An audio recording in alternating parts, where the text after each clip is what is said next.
I want to tell you about the moment a man cut $25,000 from my salary, looked me in the eye, and smiled. It was not a big, booming smile that filled the room. It was small, controlled, and tight at the corners of his mouth.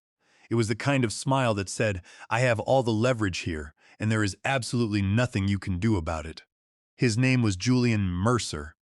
He was the chief executive officer of Nexus Freight Systems, the company I had dedicated 11 years of my life to building. Julian was 42 years old, always wore charcoal suits that fit him with mathematical precision, and maintained a haircut that cost more than most people spent on a monthly car payment. He was a man who had an answer for everything and a doubt about nothing. Every time he walked into a room, he made sure you knew he was the most important presence in it. I was 51 years old. My name is Walter Vance, and on a cold Tuesday morning in March, I sat across from Julian in his corner office on the 4th floor and listened to him take apart my financial life with the same casual indifference most people reserve for ordering lunch. I remember the details of that room with absolute clarity. A long glass window behind his mahogany desk looked out over the gray, rain-slicked asphalt of the parking lot below. The morning light was flat and metallic, casting cold shadows across the room. His desk was almost completely empty, save for a closed laptop and a small silver pen that he kept spinning over and over in his fingers while he spoke. He had folded his hands before he started talking, like a performer who had rehearsed his opening lines in front of a mirror. He told me the decision was about organizational restructuring. He used the phrase performance compensation realignment. He said the company needed to make strategic adjustments to its compensation structure across senior technical roles to remain competitive. It sounded clean, sterile, and professional, like something a lawyer would write in a corporate press release. Then he said the number. My base salary, which had been $127,000, was being reduced to $102,000, effective on the 1st of the coming month. $25,000 vanished with a simple turn of a silver pen. I sat with that number for a long moment. I did not move. I did not let my face change expression. I have worked in corporate environments long enough to know that showing pain in a room like that is the same as handing the other person a weapon. So I asked him only one question. I asked if this decision was final. He nodded, leaning back slightly in his leather chair as that small, knowing smile appeared on his face.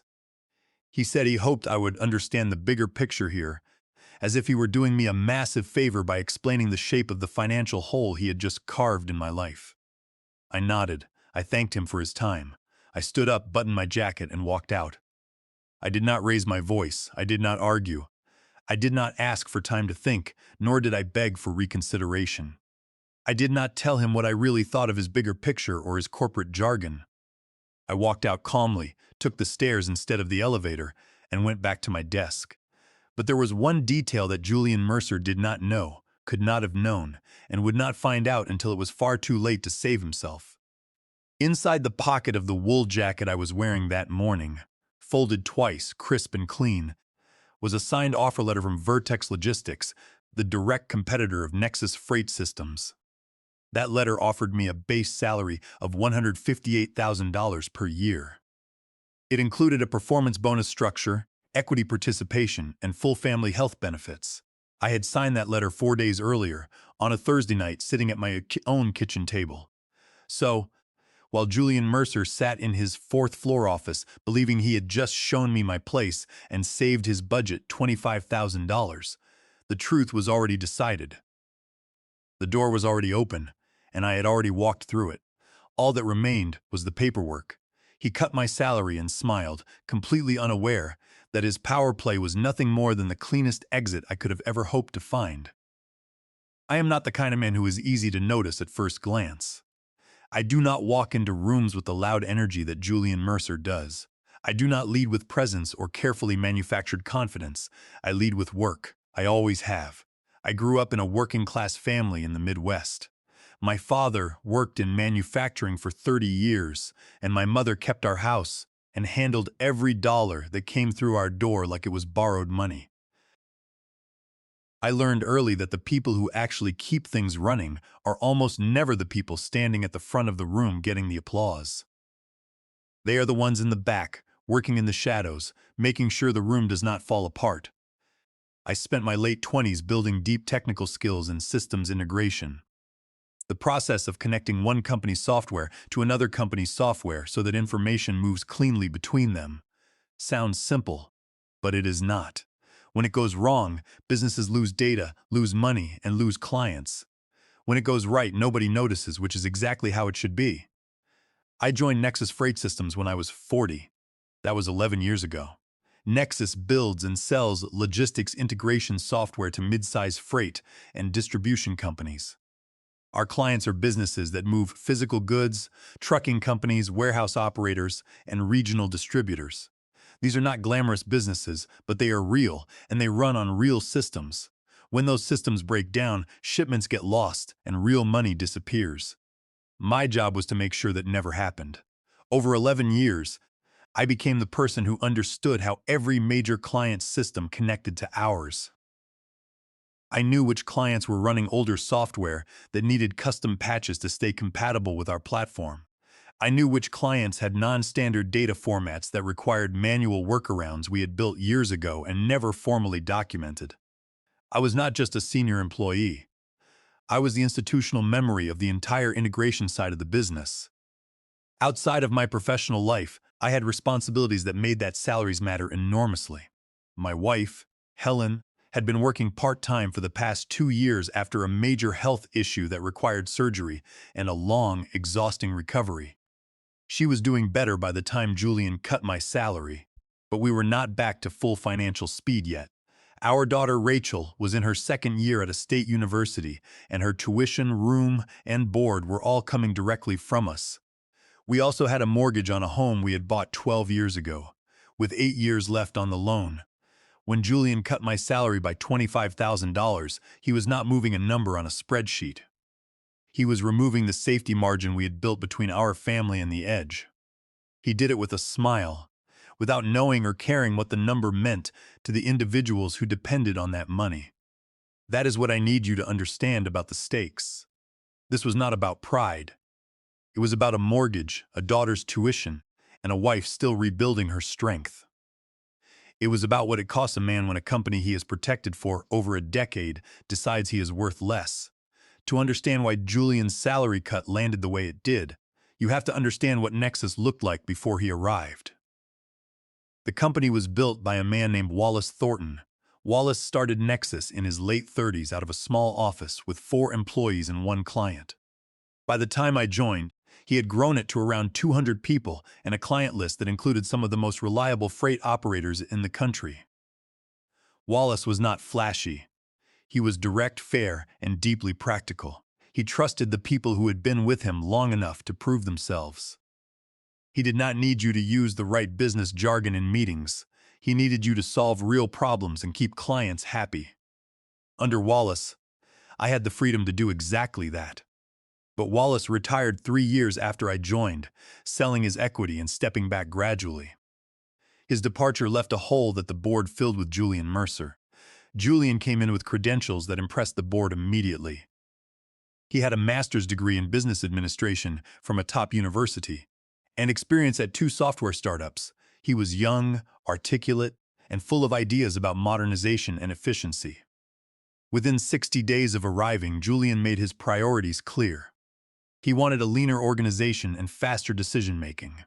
He began surrounding himself with a small group of new hires, most of them in their early 30s with business backgrounds and limited experience with the actual technical work that kept Nexus functional. The one who rose the fastest was a man named Spencer Cole. Spencer had joined Nexus 8 months before the salary cut. He was 32 years old, had a degree in business management, and possessed a confident way of speaking, but almost no direct experience with enterprise systems integration. None of that seemed to matter to Julian. Within 4 months of Spencer arriving, Julian appointed him as the lead of the Integration Modernization Initiative. Within 6 months, Spencer was made my direct supervisor. A man who had been with the company for 8 months, who had never personally managed a large-scale integration, and who in private asked me basic questions that any junior developer could answer, was now above me. I said nothing publicly. I did my work and answered his questions without making him feel small. But I noticed when Spencer presented a report to Julian that was built entirely from technical documentation I had written, with my name removed. I noticed when Julian praised Spencer for leading the modernization push, which consisted mostly of Spencer putting his name on my work. I noticed when my recommendations in meetings were ignored, only to resurface later as Spencer's ideas. I had been erased, slowly and with complete indifference. I was not actively looking for another job when Naomi Pratt reached out to me. Naomi had worked at Nexus for 3 years before leaving for Vertex Logistics, a direct competitor. She was sharp, direct, and good at reading situations clearly. When she left, she told me privately that she could see where things were heading and was not going to wait around. She reached out on a professional platform on a Wednesday afternoon, saying she was now heading talent acquisition at Vertex Logistics and thought we should talk. Vertex operated in the same logistics software space and had been growing steadily. They said recently secured a significant round of funding and were building out their enterprise integration division. They did not want people with impressive titles and polished presentations. They wanted people who had actually done the work. Naomi was clear about that. She said they wanted someone who had personally built and maintained large-scale integration infrastructure. Someone who could walk into a complex client situation and solve it. I went through 3 rounds of interviews over the following 3 weeks. Every round was technical and detailed. They asked me to walk through real integration scenarios, database failures, and legacy compatibility issues. These were not generic questions. They required real experience to answer. I answered every one of them. After the 3rd round, the offer came in writing, a base salary of $158,000, a performance bonus, equity participation, and full benefits. I read it at my kitchen table on a Thursday evening. Helen was in the other room. I sat with it for 10 minutes before I called her in and handed her the document. I signed it that night. My plan was to give Nexus 2 weeks' notice, but 4 days after I signed that letter, Julian Mercer called me into his office to cut my salary. Some things you cannot plan. They just arrive exactly when they are meant to happen. I did not sleep much that Sunday night. Not because I was afraid, but because of the weight of 11 years. Even when a place stops deserving your loyalty, leaving it still costs something. I was at my desk by 7:15 Monday morning. The office does not fill up until 8:30, which gave me an hour of quiet. I opened a blank document and wrote my resignation letter. I kept it short and clean. I thanked the company for the opportunity, stated that I was pursuing a new professional path, and confirmed my last day would be 2 weeks from that Monday. I did not mention the salary cut or Julian by name. There was nothing in that letter that could be used against me. I sent it to Human Resources at 7:49 in the morning and copied Julian. Human Resources responded within the hour, confirming receipt and noting my last day. Julian did not respond for almost 3 hours. I was working through a client file when I heard him approaching. He had a deliberate, measured walk. He stopped at the edge of my workspace. I looked up. He stood there for a moment without speaking, trying to find the right posture for the situation. He did not quite find it. He said he did not see us coming. I told him I understood. That was all I said. I did not offer an explanation or give him the conversation he was trying to initiate. I held eye contact for a moment and then looked back at my screen. He stood there for another few seconds and then walked away. Those 2 weeks that followed were some of the strangest of my career. Word of a senior departure moves fast. By Tuesday afternoon, I had been stopped multiple times by colleagues asking if it was true. One technician on my team, a solid engineer named Gordon Ross, who had worked alongside me for 6 years, came to my desk quietly on Wednesday morning. He asked me directly if there was anything he should know. I told him I was moving on to a good opportunity and had confidence in the team. He did not look reassured. He looked like a man who understood exactly what was about to become his problem. The most telling dynamic of those 2 weeks was Spencer Cole. From the moment my resignation was known, Spencer began appearing at my workspace with questions. Procedural questions, operational questions, and questions about client systems and access credentials that he absolutely should have known if he had been doing his job. He asked them casually, but the frequency told a different story. By the end of the first week, he had come to me 11 times. I answered every question honestly because I was not going to manufacture chaos on my way out. But as the days ticked down, a quiet, factual understanding settled over me. The company was only now beginning to realize what it had been resting on. There is a specific kind of value that never shows up on a performance review or in an annual evaluation. It lives in the operational layer of a company, below the strategies and vision statements, where the daily functioning of the business either holds together or falls apart. That was where my value lived, and Nexus was about to discover how much of that layer belonged to me. The first major issue involved Summit Distributors, one of our top 5 accounts by revenue. They had been a client for 7 years, and I had managed their integration from the beginning. During a system update 2 years ago, I had written a custom compatibility patch. It was a piece of code that sat between their legacy inventory system and our platform, translating their data format into something ours could process. That custom patch worked perfectly, and it existed in exactly one place, a directory on our internal server that I had documented in a personal technical file, but had never entered into the official system documentation because the process at Nexus had been inconsistent for years. 5 days after my resignation, Summit's integration threw a critical error. Their data stopped syncing, and their operations team called Nexus immediately. The call went to Spencer, who could not resolve it. He escalated it to the IT team, who found the patch directory but could not interpret the code. They called me. I walked them through it over the phone in 20 minutes, and the issue was resolved. But the fact that it required my personal intervention after I had already resigned was not lost on anyone. The second issue arose from our internal systems. The IT team, now aware that I was leaving, and realizing they did not have a complete picture of what I managed, began auditing systems and access credentials. They found that a key portion of the client onboarding pipeline, a custom automated workflow I had built 3 years earlier to reduce manual processing, was tied to a set of credentials that ran through my administrative account. Migrating those credentials required a specific sequence of steps. Do it in the wrong order, and the pipeline breaks. I was the only person who knew the correct sequence because I had built the system and had never been asked to document the migration procedure. The IT team spent 3 days trying to reverse engineer it before coming to me directly. I provided the documentation calmly, without making them feel worse than they already did. But the third issue was the one that truly changed the nature of my departure, turning a quiet transition into a massive legal crisis for the company. It involved an internal compliance audit that had finally reached the contracts division after months of delays. 2 of our oldest client contracts contained non-standard service level agreements that reflected specific operational realities from years ago. These terms had been negotiated in good faith under Wallace Thornton's tenure, but they were now surfacing as major compliance considerations. More importantly, the chief compliance auditor, a sharp-eyed woman named Lois Fowler, flagged the licensing agreement for the custom translation module that ran the Summit Distributors integration. When I built that module years ago, I did so under a specific written agreement with Wallace Thornton, the former founder.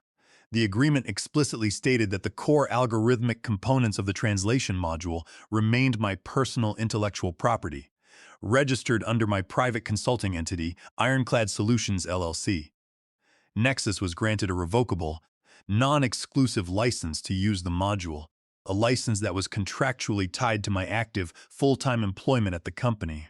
Under Title 17, Section 106 of the United States Code, which governs copyright law in the United States, the exclusive rights to reproduce, distribute, modify, and display that proprietary work belonged solely to the copyright holder. I held that copyright. When Julian Mercer unilaterally cut my salary and I resigned, that action automatically triggered the termination clause of the licensing agreement. Once my employment officially ended, Nexus would no longer have the legal authority to run my proprietary code on their servers. If they continued to use, modify, or copy the translation module, without a valid license from Ironclad Solutions LLC, they would be committing direct copyright infringement under federal law. The statutory damages for willful infringement could reach up to $150,000 per violation, and because the system processed thousands of automated database syncs every single day, the potential financial liability was astronomical.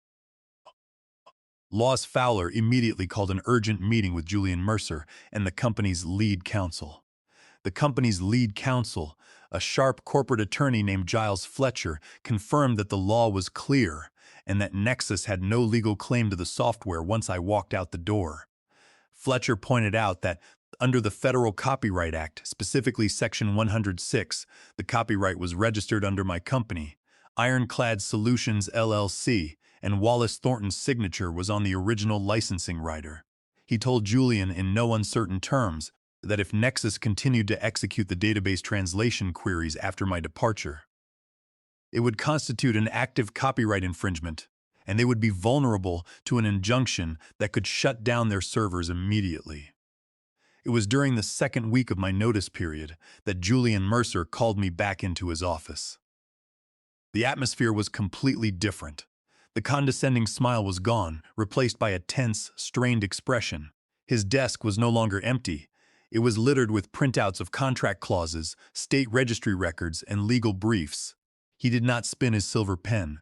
He sat forward, his hands flat on the desk, and asked me in plain language what it would take to get me to stay. He mentioned a salary adjustment, hinting that they could match my previous compensation or even offer a minor increase. He also slid a document across the desk, a proposed intellectual property release form that would transfer the rights of the translation module to Nexus in exchange for a one-time bonus. I looked at Julian and told him my decision was final. I refused to sign the release form. He stared at me, his jaw tight, his eyes darting to the document between us. He did not offer a specific salary number, and I did not ask for one. I think he finally understood that $25,000 was no longer the point. He had tried to treat me as an expense to be managed, and now he was realizing that the foundation of his operation belonged to the man he had dismissed. I walked out of that meeting and went back to my desk, leaving the unsigned document on his empty table. Over the next few days, I watched Spencer Cole and the IT team scramble to find a workaround for the Summit Distributors integration. They brought in an outside software consulting firm to analyze the custom translation module and attempt to write a replacement. But the system was complex, built with proprietary logic that I had spent years refining. The outside consultants, billing at an hourly rate of $350, spent days trying to understand the codebase. They quickly realized that attempting to bypass my license verification code or modify the module would trigger a security protocol that would lock down the database. Under federal law, any unauthorized modification of my copyrighted software would also constitute a separate violation of Title 17 of the United States Code, exposing Nexus to further legal action. Lois Fowler kept a close watch on their progress, warning Julian that any attempt to reverse engineer my work would result in immediate legal escalation. The pressure inside the executive suite was building by the hour. I could see the tension in the way Julian walked through the office, no longer looking like the most important man in the room, but like someone trying to outrun a storm. Spencer Cole had stopped asking me questions. He spent most of his time behind closed doors in Julian's office, probably trying to figure out how to shift the blame. I remained focused on my work, completing my daily tasks and organizing my personal files. I was at peace with my decision.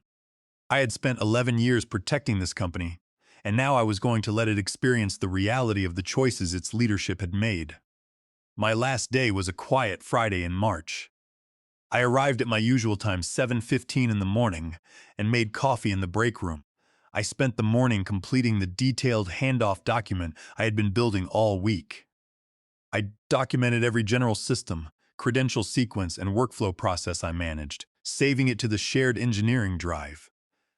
I did not include the proprietary source code for the translation module, as that license was officially expiring at midnight. I submitted the document to Human Resources and sent a copy to Spencer Cole. At 4 in the afternoon, I shut down my computer, packed my personal items into a small cardboard box, and said my goodbyes.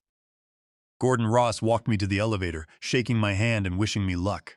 I rode down to the lobby, walked out into the cool afternoon air, and drove home.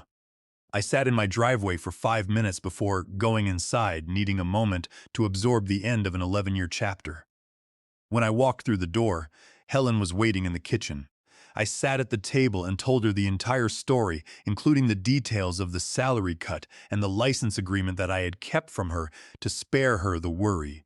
She listened in silence, and when I finished, she placed her hand over mine and cried. It was a release of the tension we had both carried for 2 years while managing her recovery and our finances. We sat together for a long time, and then we made dinner. It was a quiet, peaceful evening, the first in many years where I did not feel the weight of Nexus freight systems resting on my shoulders. The unraveling of Nexus began almost immediately. On Monday morning at midnight, the license for my proprietary translation module expired, and the system automatically suspended the integration for Summit distributors. Their data sync failed, halting their logistics operations. When they called Nexus, Spencer Cole and the IT team had no answers.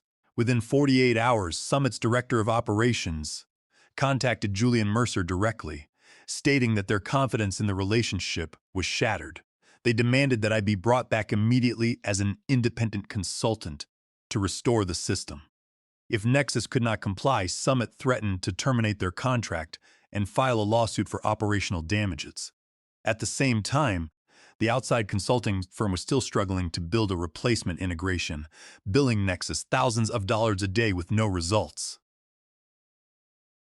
The compliance audit findings and the potential copyright infringement under Title 17, Section 106 of the United States Code, were formally escalated to the Board of Directors by the legal department.